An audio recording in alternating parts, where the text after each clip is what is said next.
Friends, welcome to Kannan info Tamil. நம்ம இன்னைக்கு என்ன டாபிக் பார்க்க போறோம் அப்படின்னா 4 முக்கியமான டிஃபென்ஸ் அப்டேட் இந்த வீடியோல பார்க்க போறோம். முதல் டிஃபென்ஸ் அப்டேட், சமீபத்துல நடந்த ஏரோ இந்தியா நிகழ்ச்சியில தாபஸ் ட்ரோன் தன்னுடைய முதல் பறத்தலை மேற்கொண்டது.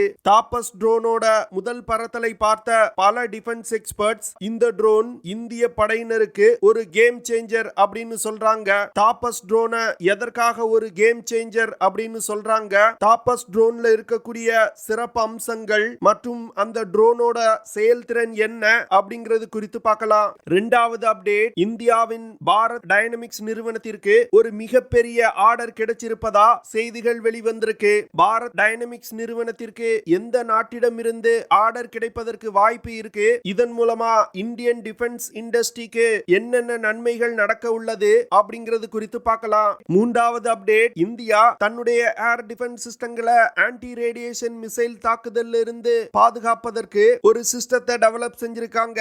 இந்த சிஸ்டத்தோட முக்கியத்துவம் என்ன, யுத்த நேரத்துல இந்தியாவிற்கு இந்த சிஸ்டம் எப்படி பயன்படும் அப்படிங்கிறது குறித்து பார்க்கலாம். நான்காவது டிஃபென்ஸ் அப்டேட், இந்தியாவும் அமெரிக்காவும் இணைந்து ஒரு முக்கியமான ஆயுதத்தை இந்தியாவில் தயாரிக்க போறாங்க.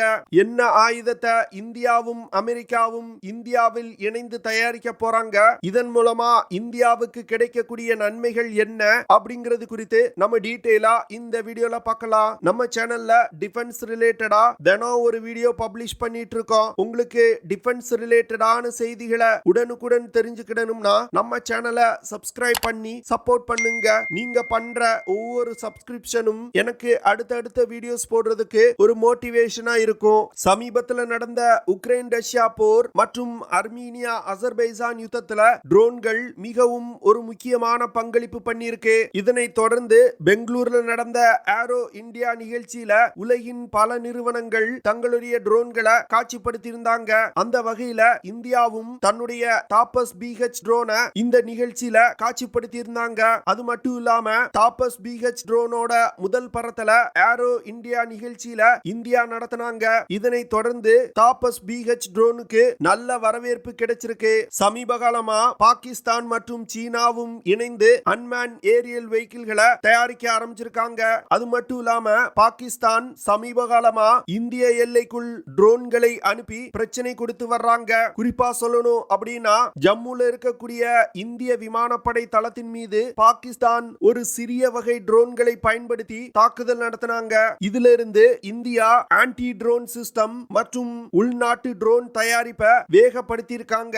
தாபஸ் BH ட்ரோனை ஏரோநாட்டிக்கல் டெவலப்மெண்ட் எஸ்டாப்ளிஷ்மெண்ட் பல இந்திய நிறுவனங்களுடன் இணைந்து டெவலப் செஞ்சிருக்காங்க. குறிப்பா சொல்லணும் அப்படின்னா தாபஸ் ட்ரோன்ல இருக்கக்கூடிய டேட்டா லிங்க் சிஸ்டத்தை DEL நிறுவனம் தயாரிச்சிருக்காங்க. Instrument research and development establishment இந்த ட்ரோன்ல பயன்படுத்தப்படும் எலக்ட்ரோ ஆப்டிக்ஸை உருவாக்கி இருக்காங்க. இந்த ட்ரோன்கள்ல பயன்படுத்தப்படும் ரடார்களை electronics and radar development establishment உருவாக்கி இருக்காங்க. தாபஸ் ட்ரோன்ல பயன்படுத்தப்படும் எலக்ட்ரானிக் வார்ஃபேர் ஸ்வீட் சிஸ்டத்தை டிஃபென்ஸ் எலக்ட்ரானிக் ரிசர்ச் லேபரட்டரி உருவாக்கி இருக்காங்க. இது போன்ற பல நிறுவனங்கள் இணைந்துதான் இந்த தாபஸ் BH ட்ரோனை டெவலப் செஞ்சிருக்காங்க. தாபஸ் BH ட்ரோனை இந்தியா பிரத்யேகமா உளவு பார்ப்பதற்காக டெவலப் செஞ்சிருக்காங்க.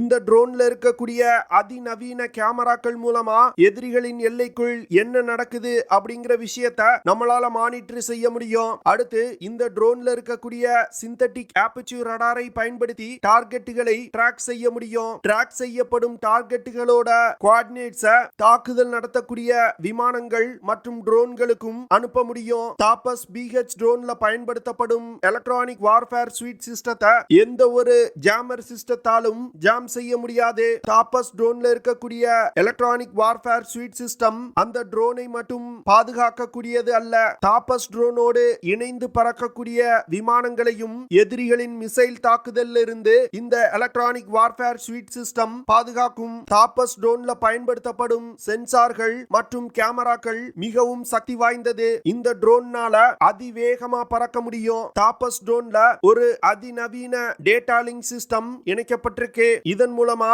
இந்த ட்ரோன்னால தொடர்ந்து வீடியோக்களை டிரான்ஸ்மிட் செய்ய முடியும். ஏரோ இந்தியா நிகழ்ச்சியில தன்னுடைய முதல் பறத்தலை மேற்கொண்ட தாபஸ் ட்ரோனோட செயல்திறன் உலகின் பல நாடுகளுக்கு பிடிச்சு போயிருக்கு. இதனால இந்த ட்ரோன்களை வாங்குவதற்கு பல நாடுகள் பேச்சுவார்த்தை நடத்தி கொண்டிருப்பதா செய்திகள் வெளிவந்திருக்கு. தற்போதைய நிலையில் இந்திய முப்படைகளும் 76 தாபஸ் BH ட்ரோன்களை வாங்க போறாங்க.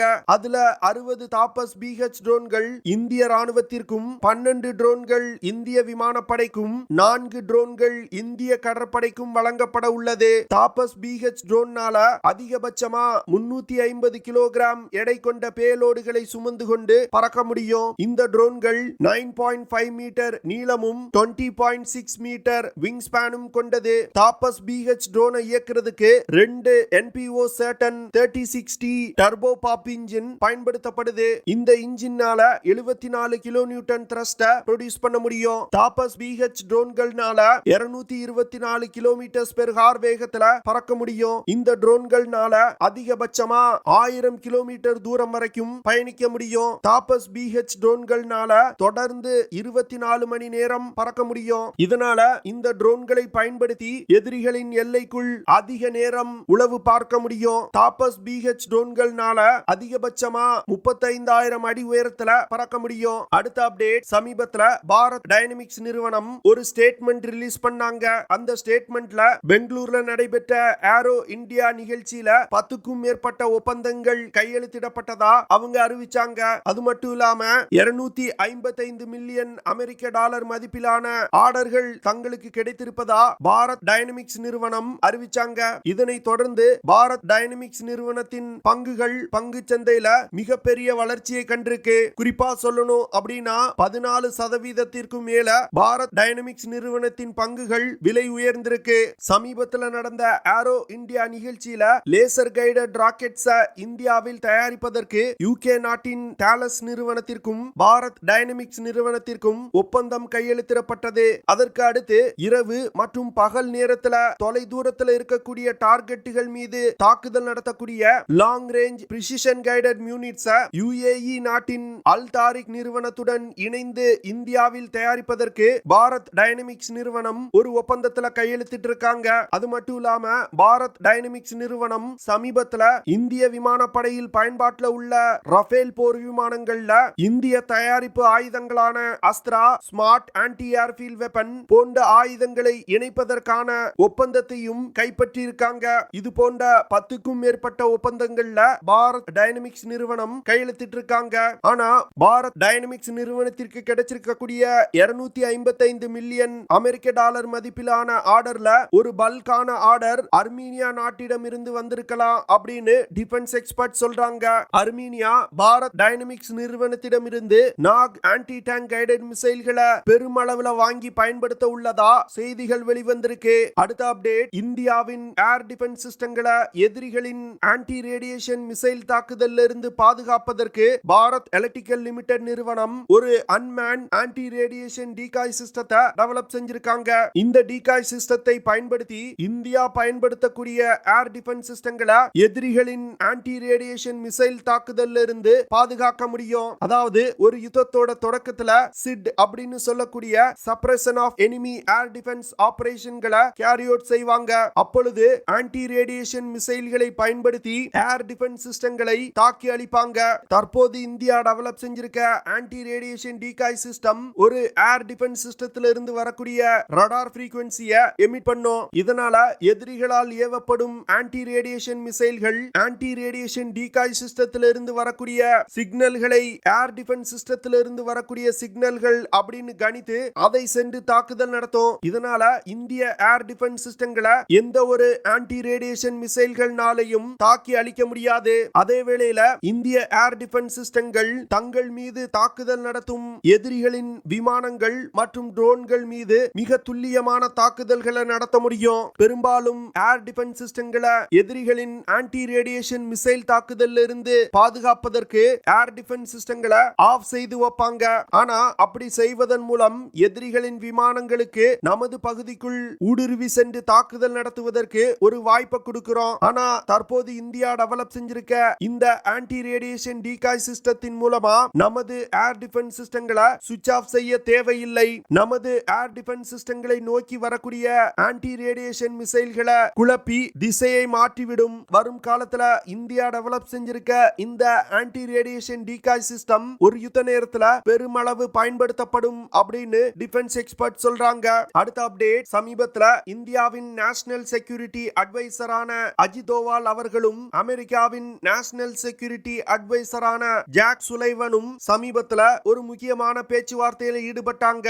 இந்த பேச்சுவார்த்தையில அமெரிக்காவின் M777 அல்ட்ராலைட் ஹவிட்சர்களை இந்தியாவில் தயாரிப்பதற்கு ஒப்புதல் கொடுத்திருக்காங்க. அது மட்டும் இல்லாம இந்தியாவில் தயாரிக்கப்பட உள்ள M777 ஹவிட்சர்கள் எக்ஸ்டெண்டட் ரேஞ்ச் கொண்ட ஹவிட்சர்களா இருக்க போகுது. இந்தியா அமெரிக்காவிடமிருந்து M777 ஹவிட்சர்களை வாங்கி சீன எல்லையில் நிலைநிறுத்தியிருக்காங்க. இந்த ஹவிட்சர்கள்னால குறைந்தபட்சம் 24.7 கிலோமீட்டர்ல இருந்து 40 கிலோமீட்டர் தூரத்துல உள்ள இலக்குகளை தாக்க முடியும். இந்த ஹவிட்சர்கள் மிகவும் எடை குறைவா இருக்கிறதுனால சாலைகள் இல்லாத பகுதிகளிலும் சினுக் ஹெலிகாப்டர்களை பயன்படுத்தி மிக எளிதா டிரான்ஸ்போர்ட் செய்ய முடியும். இந்த புதிய திட்டத்தின் மூலமா ஏற்கனவே இந்தியா வாங்கி பயன்படுத்தி வரும் M777 ஹவிட்சர்களோட ரேஞ்சையும் அதிகரிக்க போறாங்க. M777 ஹவிட்சர்களை இந்தியாவில் தயாரித்து பல நாடுகளுக்கும் ஏற்றுமதி செய்வதற்கு அமெரிக்கா மற்றும் இந்தியா திட்டமிட்டிருக்காங்க. இந்த M777 ஹவிட்சர்களை இந்தியாவில் தயாரிப்பது ஒரு தொடக்கம்தான். இன்னும் வரும் காலங்கள்ல இந்தியாவும் அமெரிக்காவும் இணைந்து பல ஆயுதங்களை இந்தியாவில் தயாரிப்பாங்க.